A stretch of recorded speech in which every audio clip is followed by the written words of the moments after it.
आसतु आज आम कोशल शाग पकुड़ी बनैबा।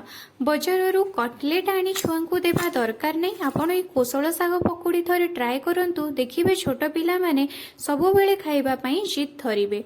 तो एथिपाई मु 2 बिड़ा कोशल शाग नहीं जाइछि एवं यहाकू भल भाबरे छोट छोट करी मु काटी देइछि। काटी सारिबा परे एबे आमे एक घोल प्रस्तुत करिबा।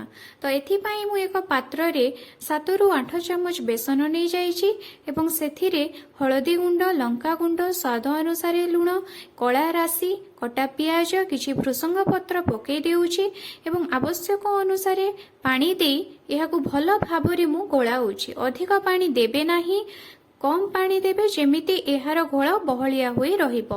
आपण एहाकू से पर्यंत गोलेबे जे पर्यंत एहाकू पानी रे पकाइले ऊपर को एहा उठी आसीबो नाही। प्राय 7 रु 8 मिनिट गोलेबा परे एहा उपरे आमे कटा कोशल शाग को पकई देबा।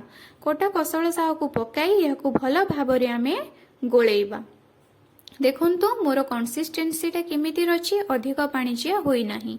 एबे आमे कड़ाई रे तेल गरम करिबा एवं एही कोशल शाग पकुड़ी को गोटे गोटे करी पकई छाणीबा। कोशल शाग पकुड़ी सबु एथिरे पकई सारिबा परे किछि समय गला परे एगुड़िकर कलर चेंज हे आसीबो।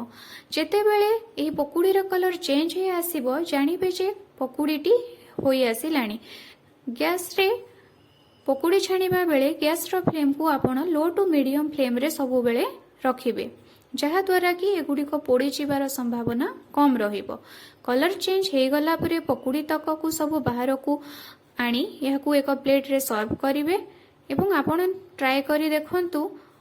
आपण कटलेट भूली जिबे एवं पिला माने एहा खाइबा पई सबु बेले जिद धरी बसिबे। बहुत बढ़िया लागिबो।